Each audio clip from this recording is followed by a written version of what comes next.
The year I turned 12, my mother, who was the Imperial Preceptor, brought back a junior brother.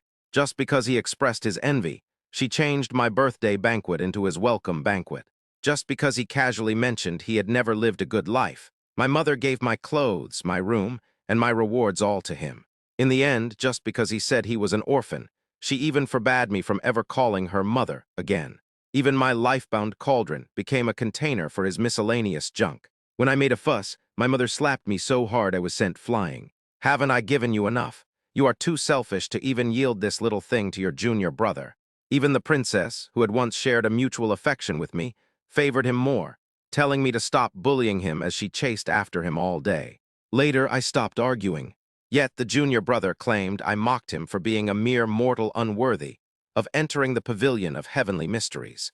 Furious, my mother personally extracted my innate spiritual bone, broke my pinky finger, and threw me into a beggar's den. She demanded I taste every kind of bitterness and learn how to respect others before she would allow me to return and inherit her position as Imperial Preceptor. 5 years later, when the junior brother became engaged to the little princess, my mother finally came looking for me. Sitting in a luxurious carriage, she interrogated me. "Do you know your wrongs?" My former pride was long gone.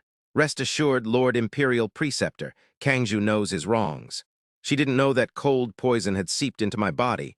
My Tao heart was shattered, and I didn't have long to live. Kneeling in the biting wind in thin clothes, I knocked my forehead heavily against the freezing ground and spoke the words that would put her mind at ease. She finally nodded in relief. "If you had been this sensible earlier, why would you have had to suffer?" I looked up at her. My mother looked exactly the same. 5 years had not left a single wrinkle on her face, only adding a touch of mature charm. The black and gold robes she wore had dark patterns embroidered with gold thread, even along the hem. Just standing there, she appeared unparalleled in nobility. A sudden sense of inadequacy rose within me.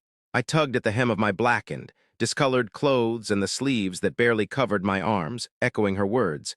"Yes, Kangju knows his wrongs." My mother nodded in satisfaction and then said, "As long as you understand your master's good intentions, take this pill, it will help heal your wounds." She tossed the pill bottle down to me, as if throwing a bone to a stray dog on the roadside. I took 2 steps forward to catch it. I tucked it into my embrace as if it were a priceless treasure. I hadn't seen my mother in 5 years. I really missed her. Perhaps she missed me too. Blood is thicker than water, after all. I hastily said, "Thank you, Lord Imperial Preceptor." She nodded slightly. "Get in the carriage." As soon as I stepped into the carriage, I realized Yaoguang was there too. He was the junior brother. Basking in boundless glory now, he pinched his nose when he saw me come up. "What is that? It stinks."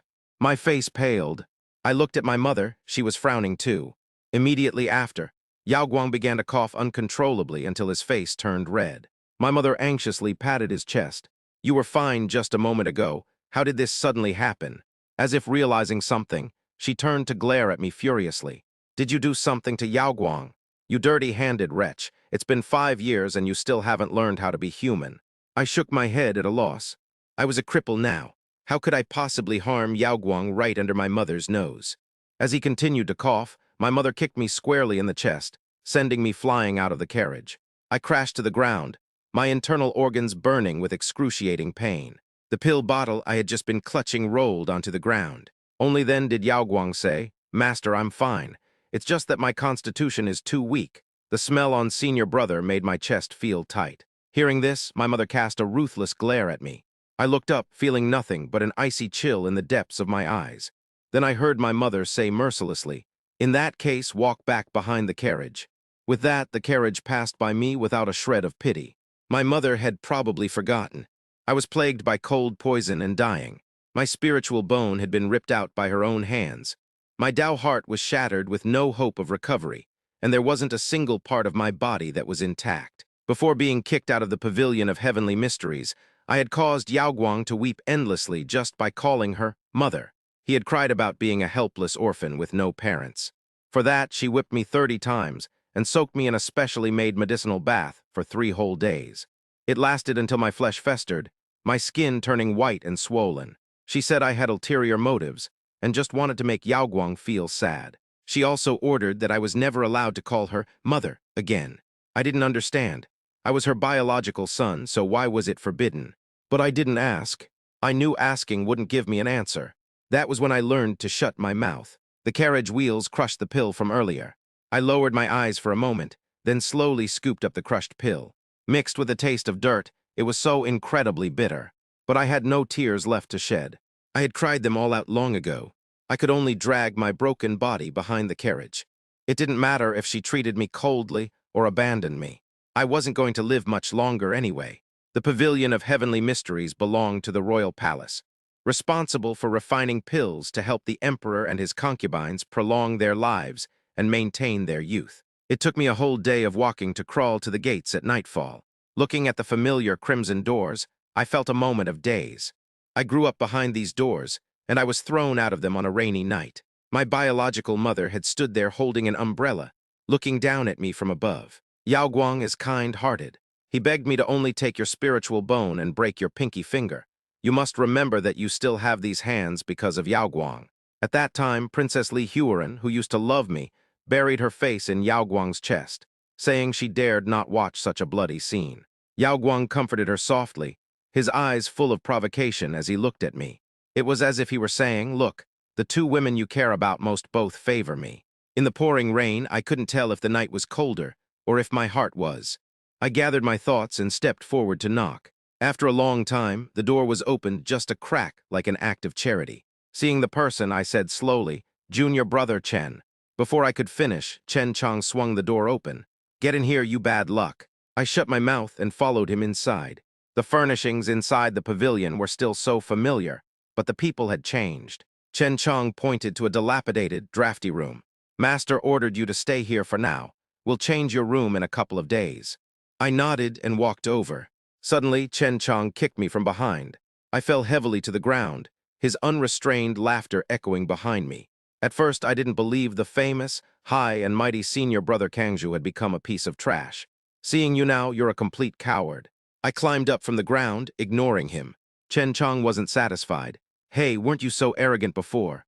Now you're just a pitiful wretch whose dad died early and whose mom doesn't love him. Learned how to grovel, huh? Learn not to fight back or talk back. I'm talking to you, Kangju.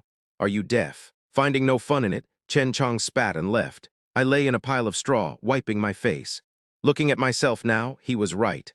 I was just a pitiful worm whose father died early and whose mother didn't love him. I had no choice but to grovel. 5 years ago, heaven and hell were but a thought apart. I fell from being the lofty young master to a beggar in the dust. To make matters worse, I was severely injured and incredibly weak. I was often bullied by old beggars, and I couldn't even let them see me begging, or else they would steal from me or beat me half to death. I often went 10 to 15 days without a meal, forced to dig up dirt and grass to eat. I closed my eyes. My dreams were filled with foul, rotting maggots crawling everywhere.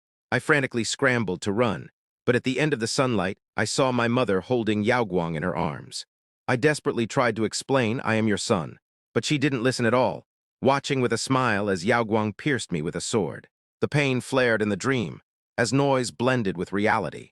It was at this moment that Yao Guang barged in, crying, "Senior brother Kangju, you were the one who originally loved the princess. I'll give her back to you right now." Behind him, my mother and Li Huaren looked at him with sheer heartache. Li Huaren rushed over and hugged him. "Don't say that, Yao Guang." I lowered my head. The thoughtless words of youth cannot be taken seriously. My mother's expression finally softened a little. "Yao Guang, the past is in the past. Yes, junior brother Yao Guang and the princess are a match made in heaven," I echoed expressionlessly. Yao Guang looked over hypocritically. "Do you really not blame me, senior brother?" I replied I wouldn't dare. Tears still lingered in the corners of Li Huaren's eyes. "If you talk about not marrying me again, I'm going to get angry." As she spoke, the everlight jade lock on her neck swayed, making a crisp sound. That was the token of love I had personally carved for her 6 years ago. Li Huaren reached up, ripped the everlight jade lock from her neck, and viciously smashed it on the ground. Along with our past affection, it shattered into pieces.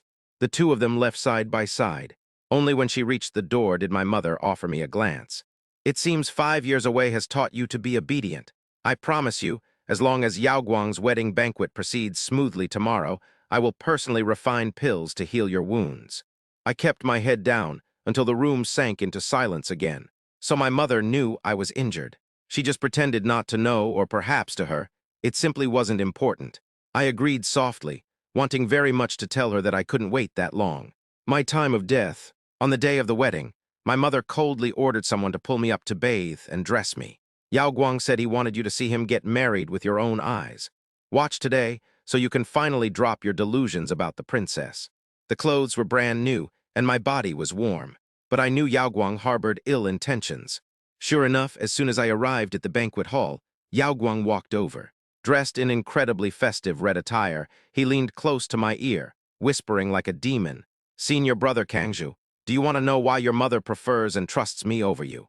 It was like dropping a massive boulder into a tranquil pond. I looked up at him. Why? He didn't answer. Instead, he walked to the center of the hall.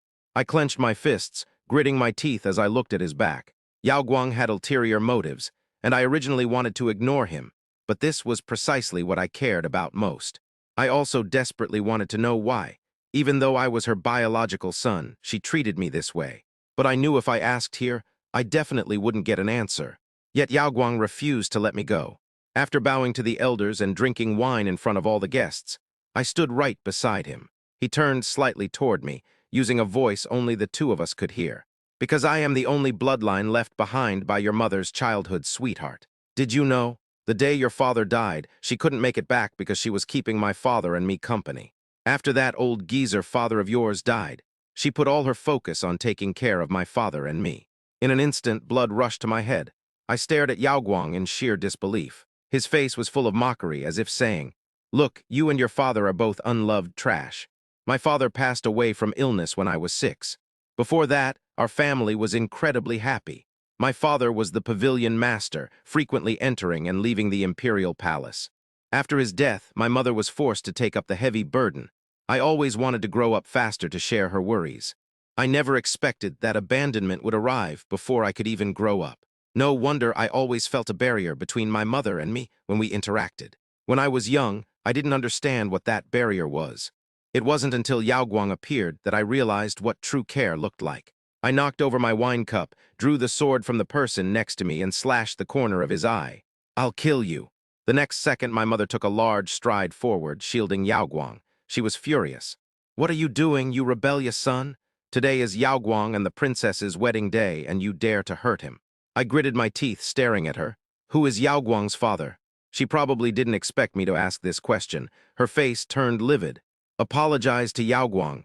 His father, is he that childhood sweetheart you never forgot?" "What nonsense are you spouting? I told you to apologize to Yao Guang."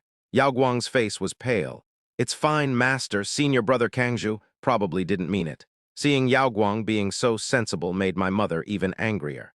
"I thought you had learned to be obedient over these 5 years. I didn't expect you to still be so incredibly stubborn and vile." Li Huaren ripped off her own bridal veil.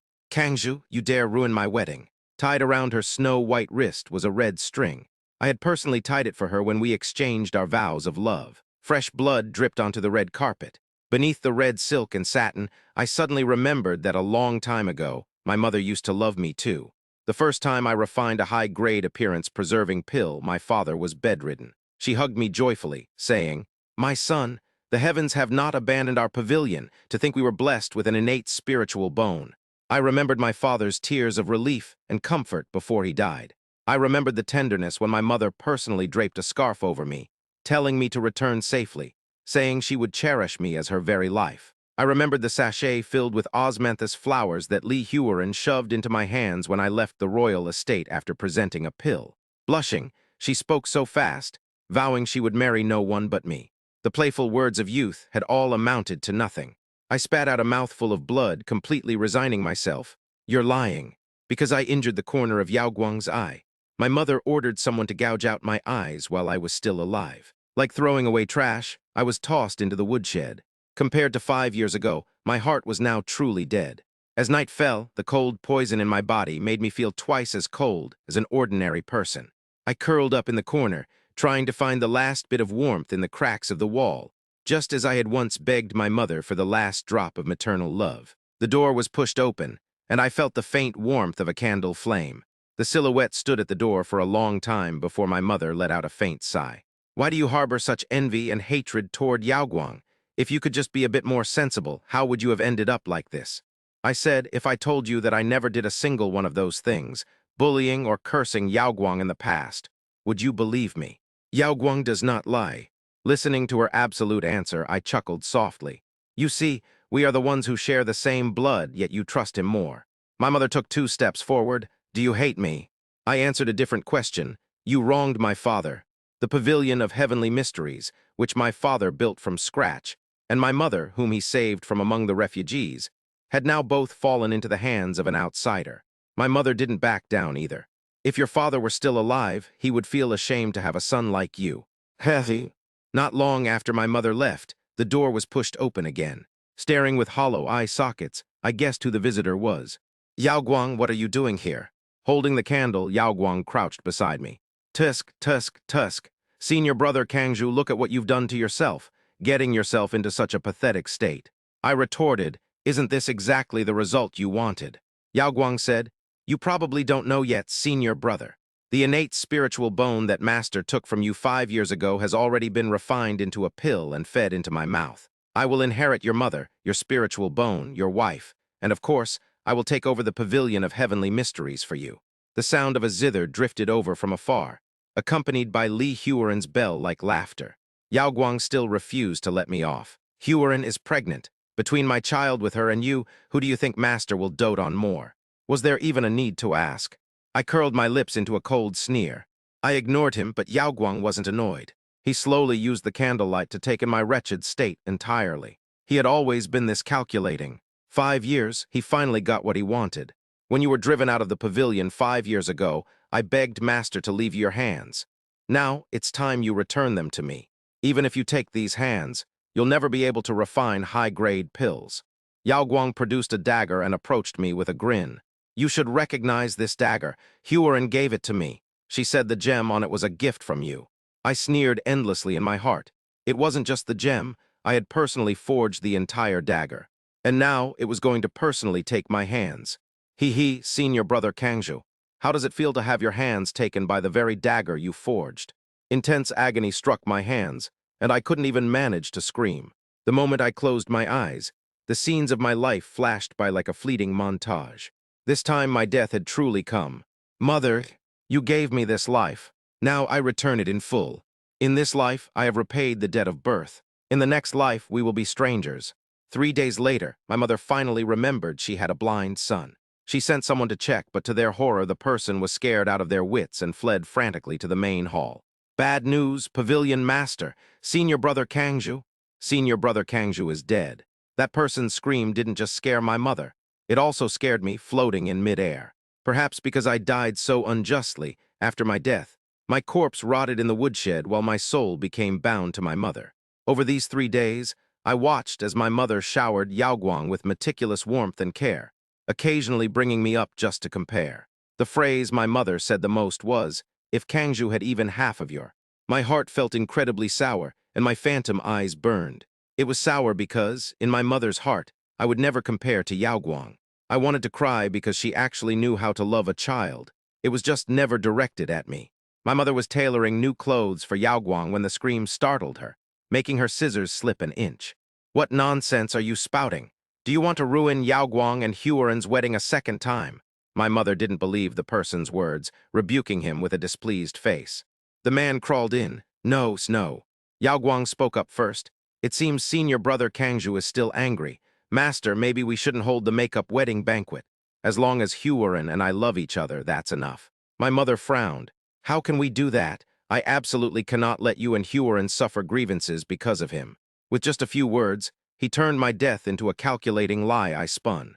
My mother let it happen, silently accepting his version of events. Li Huaren said slowly, I didn't expect Kangju to be so obsessed. Yao Guang shed a tear. Whatever senior brother Kangju wants, I'm willing to give it to him. Except for Huaren, I will not yield an inch. He placed his hand over Li Huaren's, and the two smiled at each other. My mother instinctively said, how could we do that? He was born with everything, what more could he lack? Yao Guang smiled bitterly. My mother's heart ached the most for him. Seeing him crying and yielding, she was filled with burning rage. Looking at the person kneeling on the floor, she said, since you say he's dead, then there's no need to bring him meals for the next few days. It'd be best if he starved to death. Guard the woodshed closely. Don't even let a fly inside. The person retreated trembling. My mother stood up, feeling an inexplicable panic. For the first time, she walked out without speaking to Yao Guang. Her retreating figure carried a trace of fluster. After she left, Yao Guang, wearing a sinister expression, went to the woodshed. Pinching his nose, he looked down at my corpse. "You really stink, senior brother Kangju. You're dead and you still cause trouble for people. Why didn't you just die outside? To think you actually survived 5 years and came back." The night was deep, and he had sent the guarding disciples away. Just like that, he chopped my corpse into small pieces and smuggled them out of the pavilion. Along the way, he didn't forget to boast. "Oh, senior brother Kangju, you should thank me for remembering to find a pile of dirt to bury you in. Otherwise, you'd just rot in that woodshed and be eaten by bugs." Following behind him, I sneered. "What thanks? You're obviously just afraid my mother will find out I'm actually dead." Then he added, "Look at my memory. How could I forget to tell you something very important? Actually, your father's severe illness wasn't an accident. Your foolish mother thought the medicine given to her was just ordinary sleeping powder, but that was actually the root cause of his sickness." "Ha, what a joke. It's just a pity my dad was also short-lived. Otherwise, the two of us could have taken over the pavilion of heavenly mysteries together. But it doesn't matter. Taking over in his place is the same thing." I widened my eyes, infuriated beyond measure. I wished I could drink his blood and eat his flesh. But I was already dead. There was nothing I could do. As the first handful of yellow dirt was tossed down, Yao Guang furiously swung the shovel again and again. "I always wondered before. We're both human, so why do you get to be the young master of the pavilion living in luxury? While my mother died early, my dad was a sickling, and our family was so poor we could barely survive. Luckily, your mother is an absolute fool, ha. His unbridled laughter echoed through the mountain forest, startling the birds and beasts. By the time Yao Guang finished disposing of my body and returned to the pavilion, it was almost dawn. He went back to his room and fell into a deep sleep beside Li Huoren. As the sky brightened slightly, my mother's silhouette appeared in front of the woodshed. The inside of the shed had already been cleaned up, and the smell had largely dispersed. My mother stood at the door for a long time. Several times she placed her hand on the handle, yet she couldn't muster the courage to open it. After a long while, she spoke from the outside in a tone of disappointed exasperation. "Kangju, you are my biological son, so why are you so incredibly immature? If you want to turn back, come out right now and apologize to Yao Guang. I'll send you to Mount Banyi to cultivate in seclusion. When you return, you will still be the young master of the Pavilion of Heavenly Mysteries." She stood outside, seemingly waiting for my answer. But I was already in pieces. I could never answer her again. After standing for a moment, my mother turned and went to the ancestral hall. My father's bones were buried on Mount Banyi, but his spirit tablet was placed right in the center of the hall. The offering candles had burned down to stubs. The characters, "my husband," on the tablet had been written by her own hand. Standing before the tablet, she stared blankly at those words. Suddenly, she screamed like a madwoman, "Why did you leave me all alone?" A trail of clear tears fell onto the praying mat. In a tone mixing pleading and agony, she asked, "Why did Kangju turn out this way?" "Me." I looked at my mother, my eyes full of incomprehension. I suddenly really wanted to ask her why. Between Yao Guang and me, she chose to believe him. We were the ones connected by blood. My mother knocked over the incense ash. The ash fell into the fire pit below, and the rising flames caught the ends of her hair. The next second, the fire flared violently. Visions that did not belong to her flashed by frame by frame. She had traveled a long way, bringing plenty of food from the pavilion to visit Yao Guang and his father. Before leaving, she had stuffed a thick stack of banknotes into their hands. Yu Minghao accepted the banknotes while pretending to decline. In the next second, he pulled out a packet of sleeping powder and said, "You mentioned a few days ago that Brother Dezhang seemed to have noticed something and hasn't allowed you to leave the house much lately. I know you wouldn't agree if I told you not to come, so take this." My mother clutched the medicine, as if she had made some sort of decision.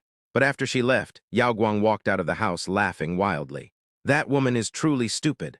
Father told her it was sleeping powder and she foolishly believed it. Little does she know it's actually a slow-acting poison." Yu Minghao laughed. "Good son. Once that old geezer dies, we'll take over the Pavilion of Heavenly Mysteries." The scene shifted to my mother cooking in the Yu household. She suddenly cut her finger. After a moment of panic, she said, "I feel uneasy. I need to go home first." Coincidentally, Yao Guang walked in and told Yu Minghao that Dezhang was on his deathbed. So Yu Minghao clutched his chest, forcing my mother to stay. Because of that, she and my father missed seeing each other one last time. Immediately following, that was Yao Guang's first arrival at the pavilion. When he said he was envious, his face was contorted with pure jealousy and a murderous wish for me to die. When he cried tears into his rice bowl, saying he had never lived a good life, he turned around and flashed me a provocative smile where my mother couldn't see. It was his calculated scheme to marry the princess, planting a Western region love gu in Li Huaren. No wonder. No wonder Li Huaren threw herself entirely at Yao Guang, refusing to listen to anyone else. It was Yao Guang who meticulously framed me over and over, pushing me step by step into a fatal abyss. And my mother, listening only to his side of the story, easily punished me until I was covered in wounds. When he heard me call her mother, he feigned sorrow and grievance. But when my mother forbade me from calling her that, he mocked me, saying that having a mother was the same as not having one. When my bruised and battered body was soaked in the medicinal bath, she finally saw my agony in that moment. Unfortunately, it was all too late. While I was suffering a fate worse than death, she was gently combing Yao Guang's hair. It was Yao Guang's framing. It was her indulgence.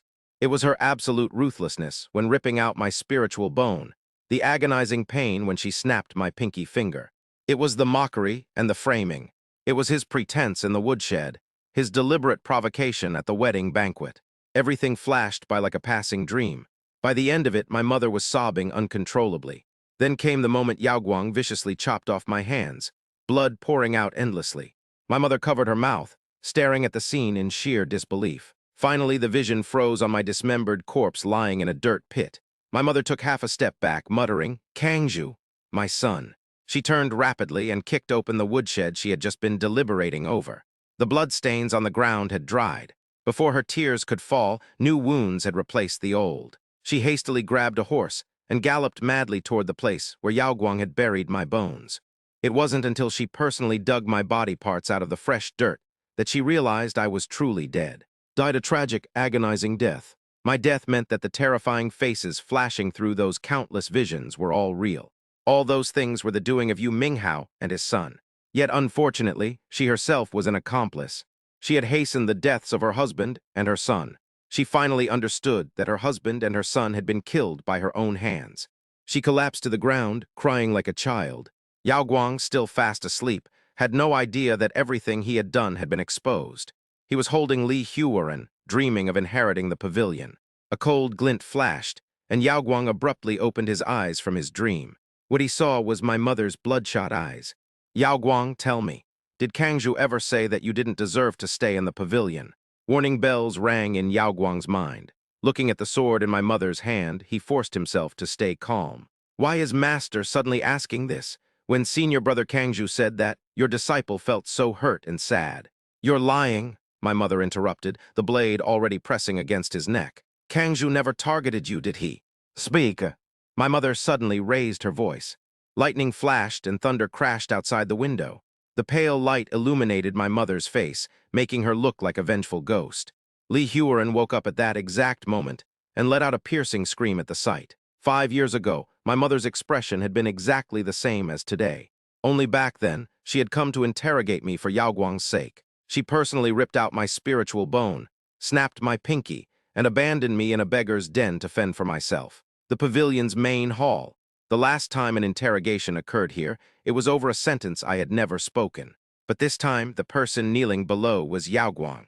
Li Huaren still didn't understand what was happening, but the love gu inside her made her willingly kneel beside Yao Guang, begging for him over and over again. My mother demanded, "Where is the mother insect?" Yao Guang sneered viciously, "I won't tell you." My mother slapped him across the face. Yao Guang froze for a moment, then lowered his head and began to laugh slowly. "Even if you kill me right now, your husband and your son have already turned into dust." Furious, my mother kicked him squarely in the chest. Yao Guang crashed to the floor, spitting out a mouthful of blood. The entire hall full of disciples watched this scene with utter indifference, as if the person being beaten wasn't their martial brother of many years.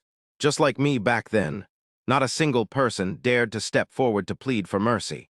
Li Huaren, heavily pregnant and already looking pale, suddenly threw herself forward right as my mother was about to deliver another kick. She took the blow forcefully for Yao Guang.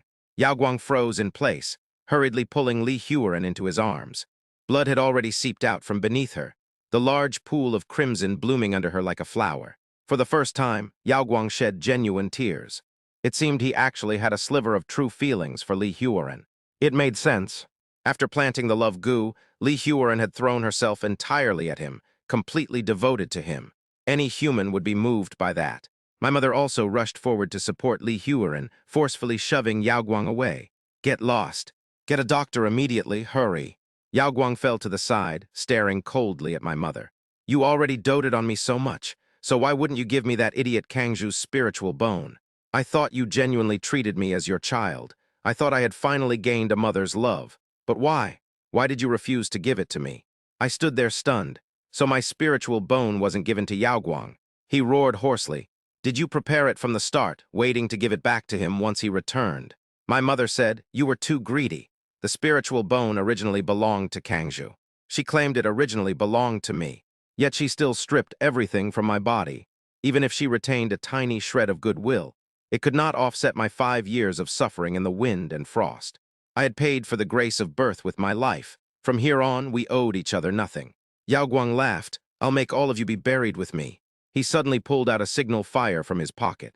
When it shot high into the sky and bloomed, the brilliant fireworks vanished in an instant, replaced by the unified sound of footsteps approaching from afar. The doors of the pavilion were smashed open, and dozens of men in black holding swords appeared at the entrance. My mother's face turned livid. You dared to collude with foreigners.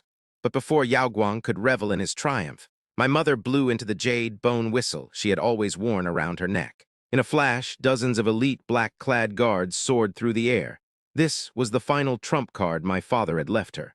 Before the foreigners could even make a sound, their lives dissipated into thin air. Yao Guang's eyes widened. You kept this hidden. In the next moment, he immediately realized he had lost all his trump cards and began to cry. Master, master. I was blinded by greed. It was those foreigners who told me. My mother coldly snatched a sword from the leading black-clad guard. Ignoring Li Huaren's bitter pleas and Yao Guang's explanations, she thrust the blade straight through his heart. She choked off the rest of his words in his throat. The rest of what he wanted to say would never be spoken.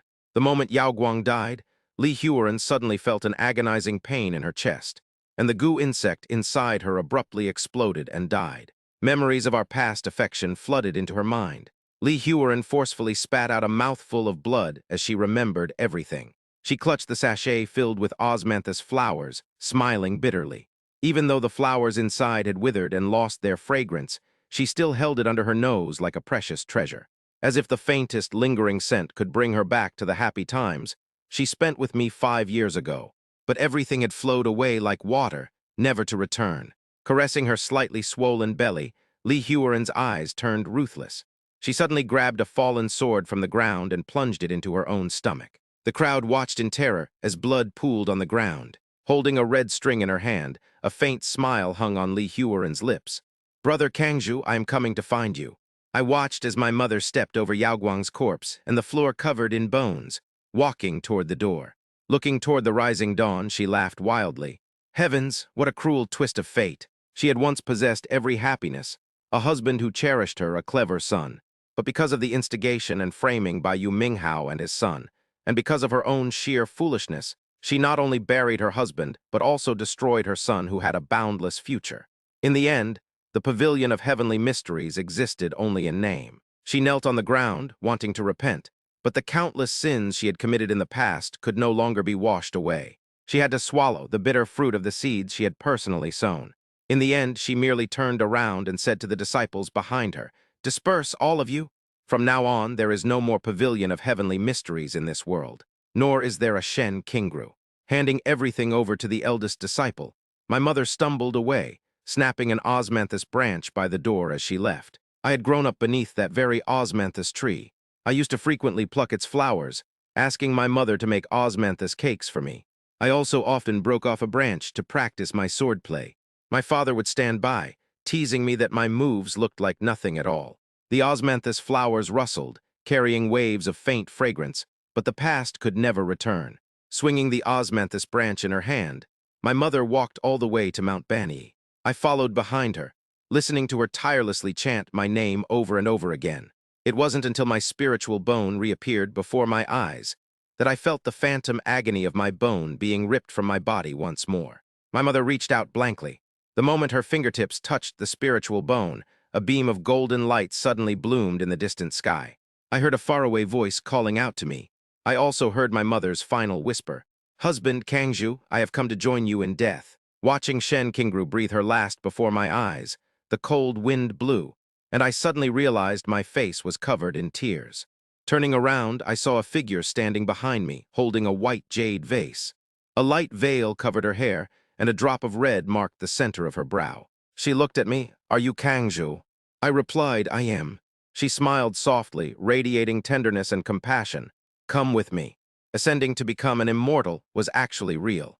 I cultivated by the side of Bodhisattva Guanyin, watching the changing of the world and the passing clouds of mortal affairs. I saw dynasties collapse and fall, and new systems born within their ruins. I saw the pavilion of heavenly mysteries change from a vibrant place into a barren wasteland. The passing mortals no longer knew the stories that had occurred there. I saw Shen Qingru refuse to drink the soup of forgetfulness. Day after day, she held a withered, broken osmanthus branch by the bridge of forgetfulness, crying out, "Kangju, Kangju." Seeing me watch this every day, my master showed a look of pity. "Kangju, if you have words you wish to say to her, go." Shen Qingru's obsession was too deep. Wandering around the bridge of forgetfulness for so long inevitably caused trouble for Meng Po. When I arrived, she had already gone completely mad and gouged out her own eyes. Even if I stood right in front of her, she couldn't recognize me. But Shen Qingru was very sharp. She suddenly grabbed my arm. "Is it Kangju? Is it Kangju? Have you forgiven me? Is that why you're willing to come see me?" I said slowly, "I will never forgive you." She instantly burst into tears. "It's my fault. It's all Mother's fault, causing you. I took half a step back, breaking free from her grasp. "I paid for the grace of birth in my past life with my life. From now on, we owe each other nothing." She shook her head. "No, you can't." As if suddenly remembering something, she pulled out a cloth bundle. After unfolding layer upon layer, I finally saw a piece of bone lying quietly on top. It was my pinky finger. Crying, she said, "Kangju, look, I've kept all your things safe. I've been waiting for you to come back." I placed my hand over hers. She clearly felt my intact pinky finger and was utterly shocked. "How could this be? How could this be?" I said coldly, "Shen Qingru, let go of this obsession." I turned and walked away, ignoring her cries and pleas. Just like when I lay covered in blood back then, calling out to her endlessly. While at that very moment she, whom I desperately hoped would suddenly appear, was washing her hands to make soup for Yaoguang. Suddenly, a splash sounded from behind me. I looked back to see that Shen Qingru had leaped straight into the River of Oblivion. The waters of the River of Oblivion continuously corrode those who haven't drunk the soup of forgetfulness. In an instant, Shen Qingru was reduced to nothing but a pile of white bones. Petals of red spider lilies drifted up with the wind. One of them landed in my palm. "Let me light the way forward for you one last time." Applying slight pressure, I crushed the red spider lily in my hand. "There's no need. I will not enter the cycle of reincarnation. Do not disturb my Tao any longer."